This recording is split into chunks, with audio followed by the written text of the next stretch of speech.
Welcome, good fighters.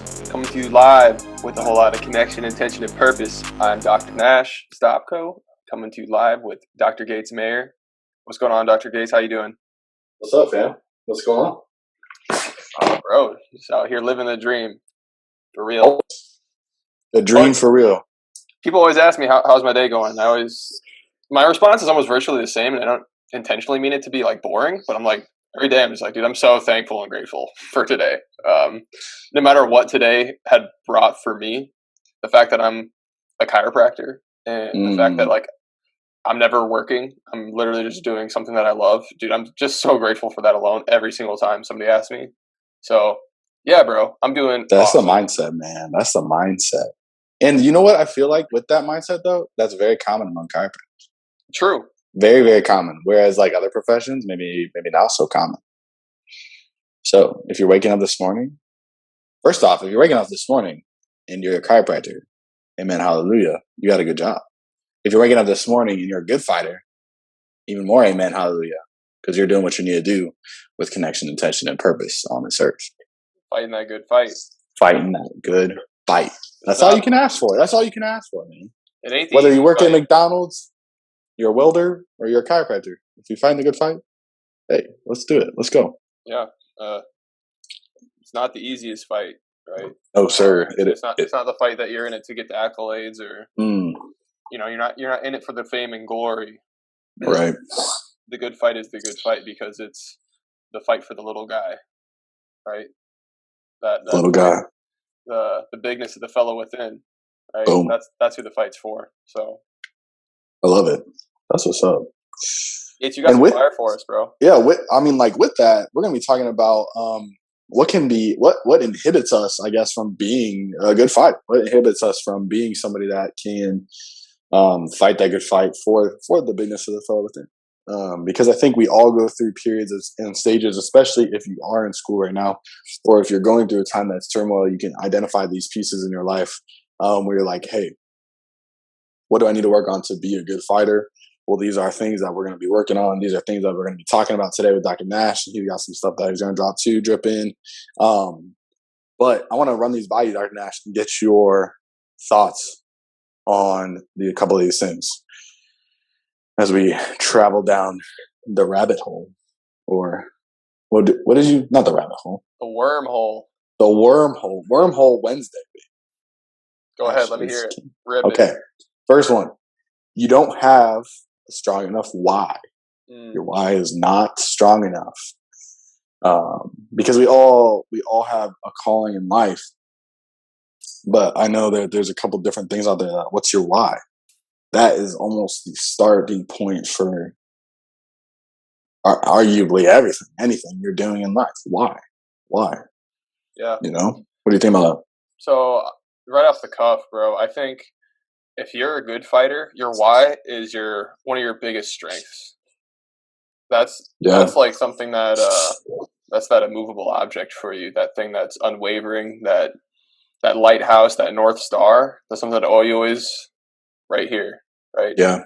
With we say it, and it's easy to just to like say it without having like the feeling behind it, but connection, intention, and purpose, right? I think those are the three things that really define a why. And for me, it's something I always try to review at the very late. I set it in my schedule every Sunday. I'm going to review so I picked it up from a book by Sean Dill. It's called My Book of Yet. And within that, I have certain goals that I always want to review in my why. And part of my purpose that I have for my why is removing internal inhibitions to allow people to be the things they love. And I know I've touched on that before. Right. But if you've ever seen or been around or experienced it yourself, being something that you don't love, that's powerful too. And not in a great way, but it is powerful. And you can always turn that, right? You can always turn power and make it your own. That's like the concept of so many different fighters, fighting styles, judo, jujitsu. It's using what would be perceived as an incoming, intentionally aggressive force towards you and using it to your advantage. So to me, being able to pivot that and use that power. If you're in that state where you're doing something, or you're being something that you don't love, or you're around something in an environment with people that are being things that they don't love, that's power too. So that's just something off the top. Do you think your why developed prior to chiropractic college? Partially. Or do you feel like you developed it mostly in that? Partially. I think part of my why has always been stemming from almost like a lack at some point that I had experienced. And like, it wasn't because I like was a lack of, go ahead. Yeah. I would say it was a lack of, maybe a little bit of lack of purpose, a little bit, right? Where I was just trying to find my purpose. True. But, everything I always wanted to do has always been built around me being myself. And in certain fields and aspects, I didn't always have that. I just, sometimes I felt like I was always putting a mask on a little bit, which that was power for me, that like I wasn't being something that I loved, right? I was just something that I thought people would love. Yeah. So, that's very common prior to chiropractic school too. I mean, you think about high school, college, those are time periods when a lot of people, I didn't know who I was necessarily until maybe the second half. Yeah, the identity was, it's hard because you go from maybe your high school where you had a certain identity, and then you go to college with whatever you want to be. And then you kind of get lost in the sauce a little bit. And then you go into chiropractic college and you're like, oh, shoot, it's time for me to be who I need to be for my patients and for this profession too, to be who you need to be. And standing your ground with that. I mean, I think back to, my why necessarily didn't develop until, this might sound weird. My why didn't develop until it had to. You know what I mean? Like it's not something that can necessarily be forced, but it does have to be questioned in order for it to take place. And I didn't question it until that time period. So it didn't develop until it had to. Bro, that was fire. I believe that for sure. That obviously everything, it's all about timing. Mm-hmm. And with when you're connected to some sort of greater purpose, greater than yourself, you can never even question the timing. Because if I didn't have these struggles beforehand, I might have even ended up where I'm at today, or in the person I am now. And I love the person I am now. I'm not saying I'm perfect, but this is who I am, and I love myself, right? And that's true. That's a message that's not always portrayed or always instilled in everybody growing up. And I really love that, bro. That was really good. Thanks, dude. Yeah, that's solid. Get that why down, fighters. Is it he who has a why can overcome anyhow? Is that what it is? Yeah. He who has his why can overcome almost anyhow, or overcome anyhow. I don't know who said that first, but the person that I know that I do attribute that is the Iron Cowboy. And the Iron Cowboy. Freaking beast. Okay, the first time I listened to him, he was doing 50 Ironmans in 50 days and 50 states, and I think we referenced that already. He did. I think he's doing 100 now, dude. Look this up. Look up that Iron Cowboy. Dude, I'm almost positive right now he's doing 100. Iron Cowboy Conquer 100. I don't know what time frame though. Yeah. 100 triathlons, 100 consecutive days, March 1st through the June 8th. Oh, dude, I wonder if we can meet up with him. Shoot. You can download the 100-day course. Wonder if he's going through the Fountainhead. He might be. Can you imagine? What would you do? We'd have to get him on here. We'd have to get him on here. I mean, dude, that's a serious why right there. That is a serious why. 100 triathlons. 50 alone was one alone, I think. Wow, but I can't find it right now.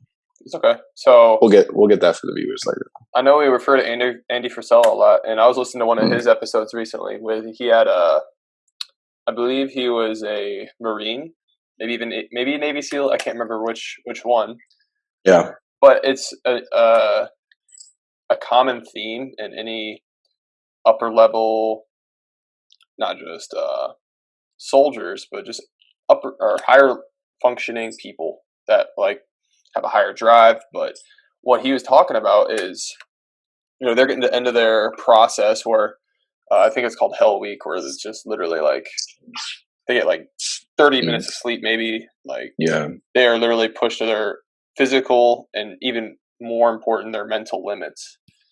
And there's a portion in there where it seems quite simple at that point, that all you got to do is just consistently and consecutively run, like, I don't remember the exact number, maybe like 10 miles or something like that. Mm.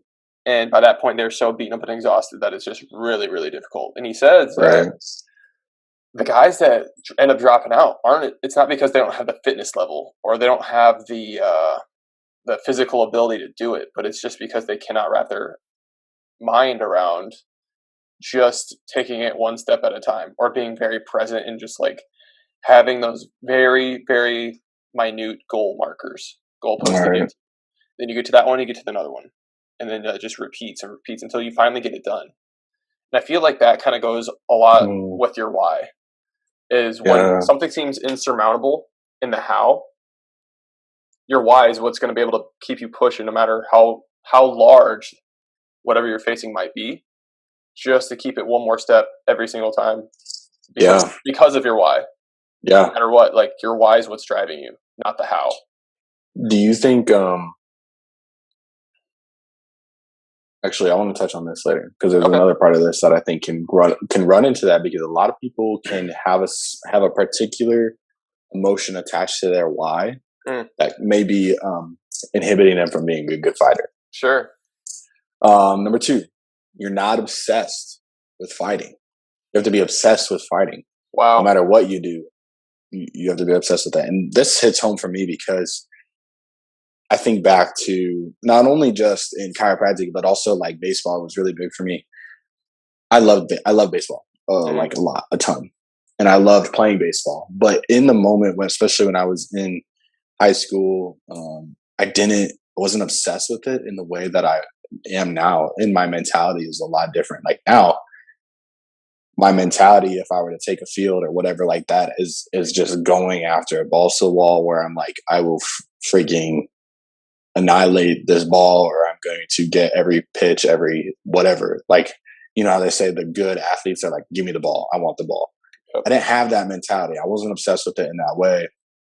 In transitioning to chiropractic, now I'm like, when we were in school, it's like, no, I want to be the guy that people come to get adjusted. I want to be, learning as many techniques as I can. Well, in the art thievery, right? Mm-hmm. To be able to take that into the tool belt so I can distribute it to my patients in the best way to decrease the stress on their nervous system. But I was not obsessed with it going into it.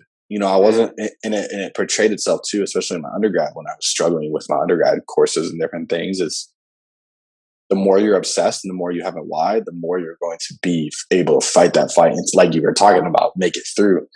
It's not that you're physically incapable, but you need to have those markers to step forward, to move forward.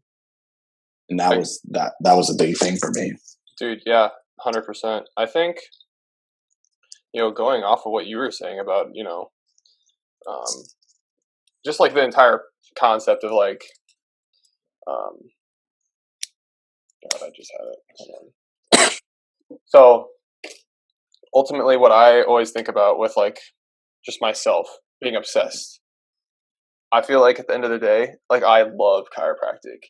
Yeah. I think even greater than that is I'm obsessed with becoming just the best authentic version of me, right? And chiropractic is I think the strongest and most efficient way to do that. And it's your conductor. It's my conductor. Or your transformer, I guess. Yeah, my transformer. It's my conduit, whatever you want to call it. Yeah.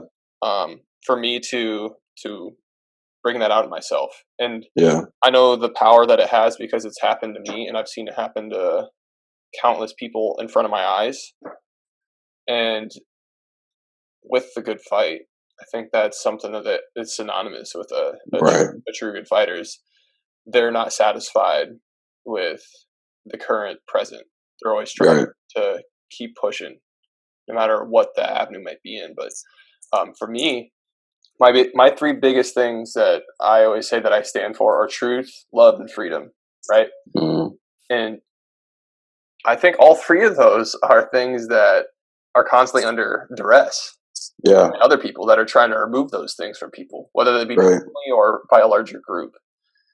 And last year, I talk about a lot. Well, that's reality, right? Last year, I think there was a big attack on truth. Yeah. Just as big of attack on love, because we were told we can't love each other. Yeah. I remember at Thanksgiving, you weren't allowed to have a family gathering larger than like 8 people. Otherwise, you're a murderer. Right. Otherwise, you're killing old people. It's nuts. So, I think that when you're obsessed with things and of that nature, obsessed with truth, obsessed with love, and obsessed with freedom of self, I don't think that you'll have any issues, because at the end of the day, you're always going to come back around to that obsession, because you're surrounding yourself. You're immersed. You're immersed. Immersion is key. One of my best friends growing up, man, I remember the first time, I feel like it was like one of those first times you feel like you're like awakened a little bit, where like you're just like, whoa, wait, like, I don't know, it's just different when you haven't experienced it. But like, I remember the first time that he was like, hey man, like, he started talking about some stuff that it started with music, and it's a really good conduit for opening the minds of a lot of people, regardless of age. And it was just a really powerful moment for me, because growing up, I always felt that like just our friend group wasn't always what the common or what the norm is. Yeah. I still have that feeling that like, and I think everybody does. That's kind of the beauty of it. But right. That makes us all unique, and like nobody's lived my experiences and has been open to those situations like the way I've experienced them myself. So being obsessed, I feel like I've been obsessed for a while in some way, shape, or form of just really being myself. There you go. And that's all you can. That is above all else, being obsessed with yourself, and not in an arrogant way, but obsessed with yourself and becoming your best self. It will always, take that top tier in that hierarchy for whatever you do. Because at the end of the day, a job doesn't define you. Who you are as a person, as an individual, that will define you. That is you. One thing that it reminds me of, though, when we were discussing that theory of relativity stuff. One of the laws is that time slows down around heavy objects. And while sometimes you can perceive that as like a heavy, like an actual like mass object, I think you can be a heavy object in your obsession, in your why, in your pursuit of truth, freedom, and love. And it makes me think of, I don't know about you, but I always think of like BJ Palmer did all kinds of stuff, right? He's doing stuff with chiropractic. He's doing stuff with radio station, the school, like all this kind of stuff. And you're like, dude, how do you have this much time to do all this stuff? He's writing books. He's writing epigrams. Like, how do you have time to do all this stuff? And this just makes me think of, well, if your obsession, your why, it's a heavy object. It is an object that moves with mass, moves with force. That time will literally slow down around you, and you are able to compete and do all these kinds of things that you need to do to be the best version of yourself. And for him, that was creating all these things and developing chiropractic. Yeah. He's an uninhibited man, an uncommon man. He hits on that all the time about being uninhibited and uncommon. True. Dude, that was money too. I think being heavy in your purpose. Heavy in purpose. Walk with heavy purpose. Well, and I always think about this a lot, bro. You remember that first time we went to Cleveland and we did our first seminar with Dr. Malley out there?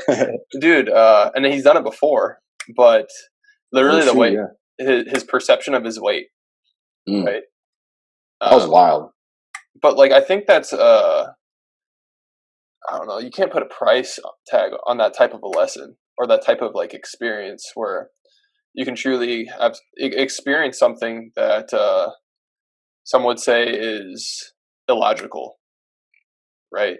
But like, we're just so limited with our 5 perceptions anyway, or the typical 5 human perceptions that things like that seem like they're improbable, but you can truly change. I mean, time's the only thing we don't get more of, but if you can do a lot more with your time, and time can feel like it's going a little bit slower for you if you are heavy in your purpose and heavy with how you're carrying your lifestyle. Yeah. Sound the fire alarm, baby. Woohoo! We need Wormhole alarm. Yeah, right. A tornado alarm. All right, number 3. And this portrays to the why and how, because your why needs to be very specific. Because number 3 states that you're only fueled by anger is a reason that will inhibit you from being a good fighter. So if your why is being fueled by anger, you need to check yourself. Totally. Wow. Jeez. There's a lot of people that are fueled by that. Where'd you find this? Oh, the universe. Universal intelligence dropping in, baby. Yeah, for sure. But not from my mind, from someone else's. Collective mind. Collectively, we are moving forward. So if you're only fueled by anger, like that'll get you so far,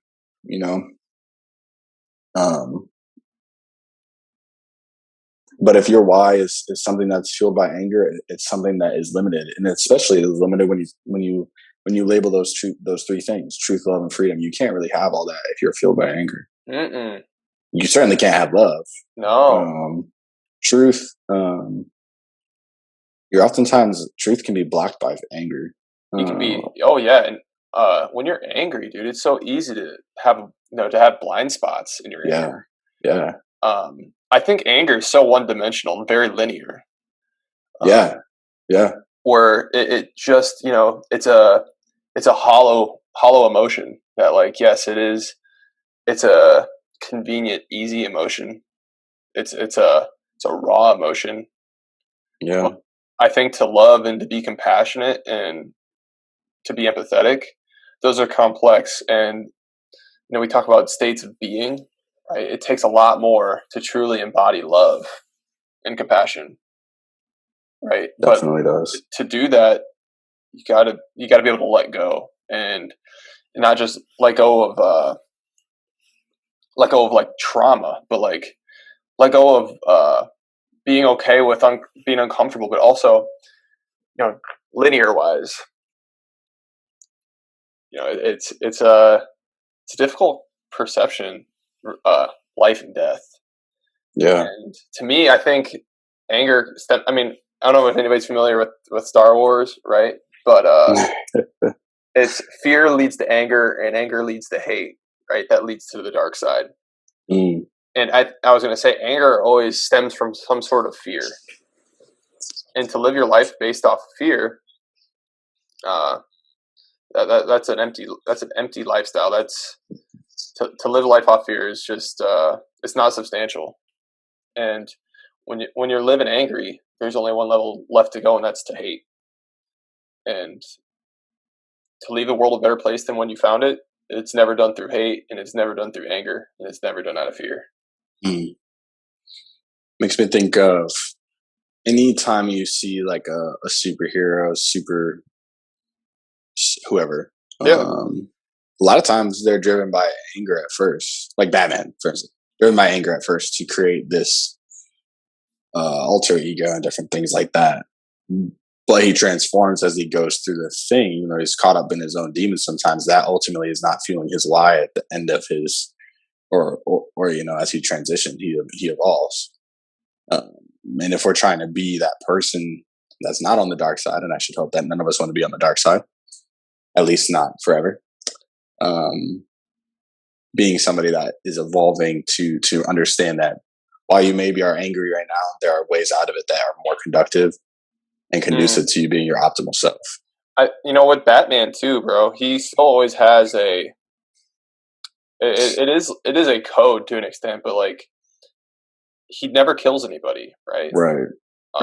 At least like in the traditional, more mainstream version of Batman, but like he has this why that he's going about, that it's what makes him so strong, because he is just a man, and yes, he's rich, but he's endured and put himself through so much just to be what he needs to be, because he needs to fulfill his why. and it's not out of anger or fear or hate, right? If Right. anything, I feel like it's out of the love for his parents to an extent, right? Because that's what it always stems back around to for him, is his parents and the death it always of them. comes back. That's true. That's money. Shoot. Okay. Number 4. Number 4? You don't have faith in yourself. Mm. Where's your faith? Is it in yourself? To do what you need to do to be who you need to be? Faith is that's a good one, bro. So I know you're gonna be able to go off on faith. I just want to just say a couple things and let you let off the reins, bro. Because faith is something that, I mean, you gotta have trust to have faith, and like, how do you build trust in yourself? I think that's one thing that we've been working on for a long time. Yeah, and that's through that discipline of self, where we can build trust. Yeah, being disciplined in some way, shape, or form, that like you do have some sort of control and what you can manifest for yourself, and you can build faith off that. It's not like faith is built on sand or it's not built on an unsound surface. It really comes from a place of more certainty than anything. Yeah. That's my perspective on it. I know some people with faith, they get all caught up in the religious aspects of it, but I think that there's so much more to it than that, because I mean, you can get into it as much as you want. I think that there's such an indoctrination of people are told how smart they are and how much is already well, that's just science, right? Or that's that's been proven this, that's been proven that, and in a way, I think that just conditions people to not look into things on their own, or not to develop their own belief system. Yeah. And they also, at the same time, the faith is in something else that's not themselves, when they believe the system that's around them. When you believe purely what you've been told, first of all, in my opinion, I think people have faith in everybody has faith in something. Even people that say they don't have any faith in deity or whatever, you still have faith in something. It just isn't God, right? And you can have faith in anything, for sure. But there's a couple important things that I want to outline. And there's one scripture that says, faith without works is dead. Faith without deeds is dead. And I think an element like you discussed, you have the option to make your own living, your own life. And in order to have that, you need faith and you need actions. You need those things hand in hand. And when you have faith in yourself, I think you're able to carry out actions away a lot easier. But that starts with the belief. And I think, and Andy Frisell talks about that a lot too, is starting with the belief and understanding that mindset shifts can be the most powerful thing that you ever do. Because when you shift that mindset to be able to say, you know what, I'm going to double down on myself. I'm going to double down on the things that I know to be true. I know to be true is that I want to be my optimal self. I have a strong why. I'm not fueled by anger. And I'm obsessed with becoming that. Well, then at the end of the day, that's where you build faith within yourself.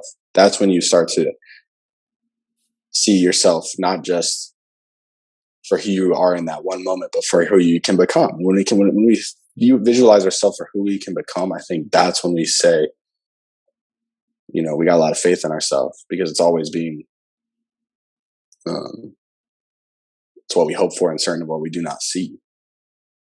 You can't see it necessarily right in front of you right now, but you can visualize it, you can believe it, you can trust in it.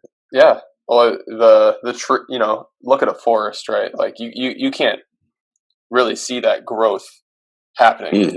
Right. It takes so much, in the big picture time, of course you can see the growth, but always being in that mindset of growth, in that state of challenging yourself, because I think that's one thing that all successful people come back around to, is that like there's no real secret to it, other than the fact that you just got to be okay with, you're always working to be a better version of yourself, and having faith in that, like, the work you put in today is going to help contribute to that, that's it, right? Like that's what the faith and belief is stemming from, is the fact that if you put the work in, the results will show for it, right?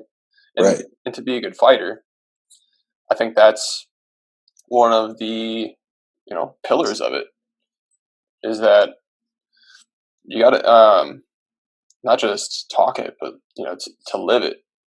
Because if it's just lip service, then like you're not going to believe in yourself, or you're not going to have faith in it because you know it's not authentic, right? So you can't fake it. You can't BS yourself. Nope. But I'm not telling you that you like that self-talk needs to be there. If you're in that transition phase, and it's got to start somewhere. So even to like a subconscious level, even if you're not quite to that point where you're able to enact some of the things that you want to believe, starting in the mind, starting with that self-talk, being positive, building that faith system, that's an amazing place to start. Right. 100%. 100%. Build that belief, build that faith, y'all. Last one. And I think this one's a big one, because in any fight, you need to be able to handle pain, and you cannot be in a fight if you cannot handle pain. You and me right now, building our businesses, going through school, going through whatever you want to say to get to this point. We've had pain. We've, big, small, emotional, mental, physical. We've had all that. And you have to be willing to fight. You have to be able to take some blows, some pain, some shots to the ribs, shots to the face. And to know that you are never going to be living a life without pain in order to fight what you want to fight for. And I think go ahead. Well, I was going to say, speaking from my experience, it's not always coming from the direction you think it's going to come from, right? You're going to get those blind sides or those low blows, because in reality, there is no rules to how life's going to throw some pain at you. And I think one of the most powerful and one of the most trying times for me was coming from a blind side of a relationship, where it was just like, you build an identity around something, and then like all of a sudden, bang, that's gone, and then that pain sets in, and from a place you didn't think you were able to receive that from a safe place. So I think understanding that pain, not always something that's going to come from where you're expecting it, right? Expect the unexpected is what they always say. Right. That's true. It's not always going to be where you expect it. And it's not always going to be. I mean, when I think about it, like if you're in a fight, if you expected or you trained for every single thing that you're going to go through in your life, you would never have any pain, right? But the reason that we're fighting, the reason we deal with pain, is so that we can learn, so that we can. It's a lesson. And it's a lesson. And in your scenario too, especially if in a relationship or whatever it is that you're doing, there's a lesson to be taken to the next one. I was listening to Sean Whalen today, and he was talking about how the amount of storms that he's had in his life. And I think we talked about this too a while back. I've not had a storm that I've gone through that has not ended. There's not ended. Mm-hmm. There's always an end to the storm. There's always a point to be made. Nothing is final. Nothing is forever, except for death. And if I die, then it doesn't matter after that, right? So heck yeah, failure is not final, right? Failure is not final. Success is not guaranteed. Yeah, that's beautiful, dude. On my list of things that I write down every Sunday, I have a list of things of my why I must succeed. And one of those bullet points I have is to win the good fight. Because that's a fight for not just us, not just our kids, but for everybody's family and everybody's kids. You know, that's some would say that's a tall how to take on, but without a why, it'll never be able to be done.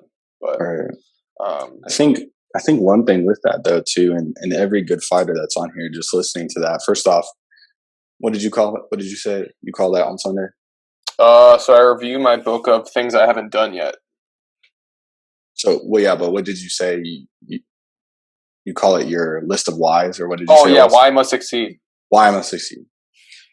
And I think that more importantly, why I must succeed in order to win the good fight. And I want everybody that listens to this show, and even just like right now, just envision yourself winning that fight. Envision yourself succeeding. And, you know, whether that's death or whether that's, you know, a simple fight to open your practice and it's thriving, visualizing that. Because even for me, I mean, I even get emotional when you're just talking about just thinking about, okay, just like sitting here thinking about the energy that I would feel like to, let's say it's my deathbed, to know that I spent every single optimal energy that I can, authenticity that I could to fight the fight, and to know that I put it all out there. It makes me emotional, but at the same time, it also makes me like, man, that's a freaking good feeling. That's a feeling that I want to have. And that is winning. And we're not done yet, right? And we're not done yet. But we can cultivate that through our whole life, you know?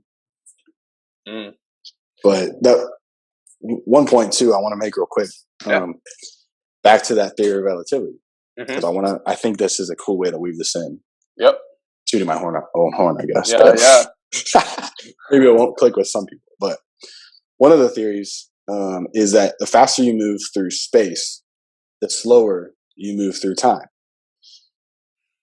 And whenever we handle pain, or whenever we have pain in our life, and this is maybe more of a human characteristic for everybody, we just want it to be done.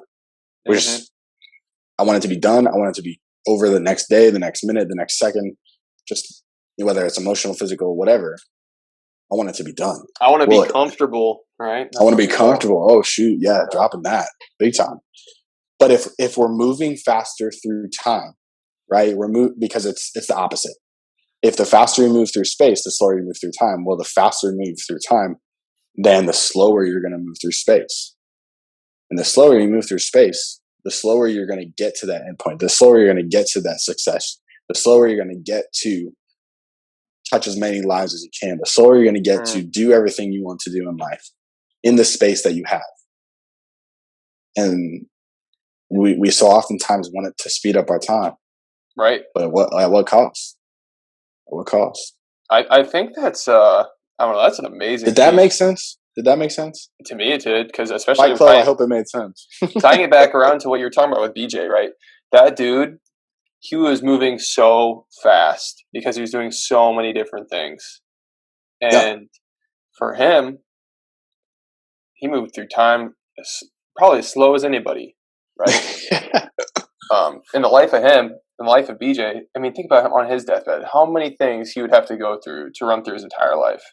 And if they say your life flashes before your eyes, before you pass away, before you transition, man, that'd be a long reel to watch through for a guy like that. Right. But, you know, if you're just out here sedating yourself, watching cable TV for 4 hours a day, on your phone for another 3 hours a day, taking an extra 2 hours of nap in the day, you know, that's like 12 hours a day. That's half of your year, 365 days. Half of it is spent just sedating yourself, not doing anything. So if you're not moving, if you're not making moves for your life, not just physically moving, but like, you know, moving's energy, right? Putting that force between that uniting thing between intelligence and matter, that force into motion, then time's gonna go by real quick for you. Yeah. And I don't mean that in a mean or arrogant way at all. I just really hope that hits home for some people that you might feel busy, but you could always be busier. And honestly, you're going to cultivate more time from that. Right. And you're going to be way more when your head hits the pillow, that pillow test, you're going to be like, dang, it's a good freaking day. Yes, it was. So, and I think Well, I want to challenge the Fight Club out here too. Yeah, challenge them up. Look at your life and where you're comfortable, and where you maybe try to decrease your pain. Because a lot of people try to decrease their pain via social media. Are you scrolling through social media? Via food. What kinds of foods are you eating, and how much food are you eating to try and decrease your pain? Because food's very emotional. And I think a lot of times, especially in America, we do a lot to ease our pain through food.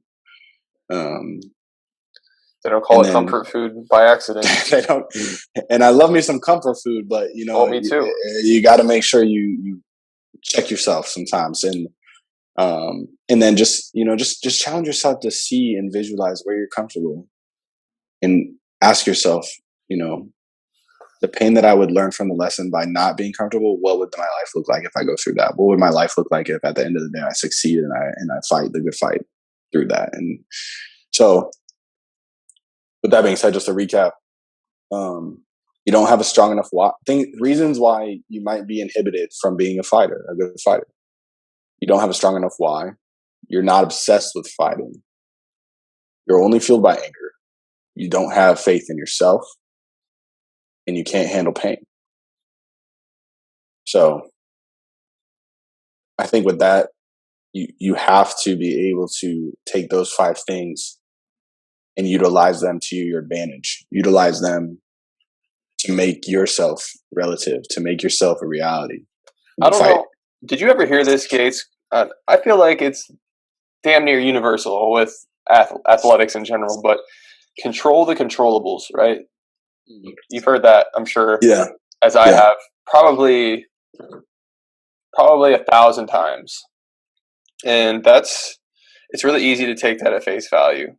But I think that saying right there can bleed into so many different, talk about these things right here. These are 5 things that you can control. These are controllable things that you can set yourself up, not just yourself, but everybody else around you, and the future of your family, or whatever your goal is.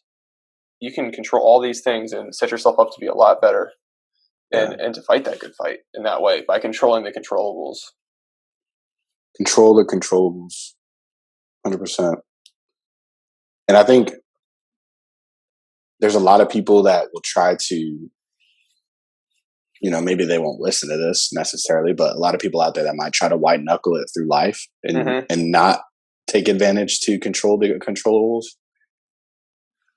But at the end of the day, when you are dreaming of becoming a good fighter, becoming somebody who wants to live their best life,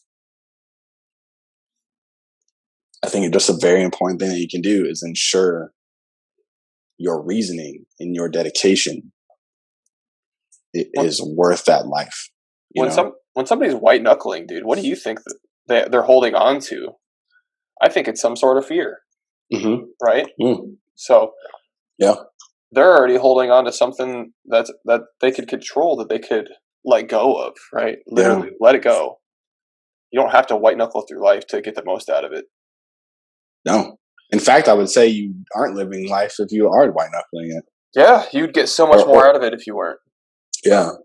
I don't know. There's so much good to be had wherever you are, whenever you are. Yeah. Go outside, take in the sunshine, hold the crown of your head up high, fill in your lungs, give somebody a good handshake, smile at people. Yeah. Just soak in that life, y'all. Yeah. It's out there. Go freaking live it. Take a swim. The best thing, I love just taking a swim, and you sit there with your eyes to the sky and you just take a big breath in, man. Just be grateful. A lot of gratitude in that moment, man. This past weekend, I was able to go swimming at this lake here in Iowa, and it's one of the actual clear water lakes. So I don't know. Nature is just amazing, right? So true. Yeah. And just to feel immersed in that environment, in a natural environment like that, which I don't get to very often because there's not really much around where I live. Man, I wish there was, because to me, I feel so much more connected to that universal intelligence in that way. Right. Because that's feeling that resistance, that's universal force and energy that my body's just like interacting with and adapting to, because that's what innate does. It adapts those universal forces and constructs them to be used for the body and adapt and coordinate. Damn. So I could use a heck of a lot more of that. Yeah, for real. So yeah, immersion, bro. I love that. Immerse yourself and bask in the glory. Real quick, key points to be made. If you liked any of the episodes in season 2, 1 or 2, or thus far, please, please share it with a friend. They do not have to be a chiropractor. We just happen to freaking love chiropractic. Share it with a friend, please. We'd appreciate it. And leave us a review, guys, because it allows us to reach more people. It allows us to share more of the message and allows us to make more good fighters. And overall, gratitude for life. And then last but not least, don't forget to follow our IG page. We're also on YouTube. And then Dr. Nash, DC. Wait, is it DC _ Nash _ T? Yes, sir. And then Gatesmare _ DC. Get it, guys, and go after it. Go fight the good fight using all your tools. Yep. Any last minute words, Dr. Nash? Hey, man. As long as you're doing things from, a fundamental why that's built around truth for yourself, that's all I could ever really ask anybody to try and do. So if that's what you're about and that's what you're striving for, I hope you enjoy what we're talking about here, because that's what we share the same values, and we all are brothers and sisters. So hope you can resonate with some of what we've been trying to share and invoke with some people who might need some help along that way in fighting the good fight. Yeah. Get after it. Connection, intention, purpose, y'all. Choose your destiny.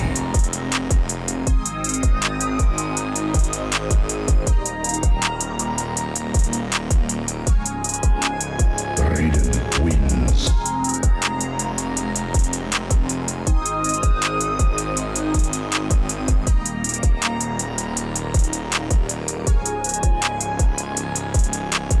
Flawless.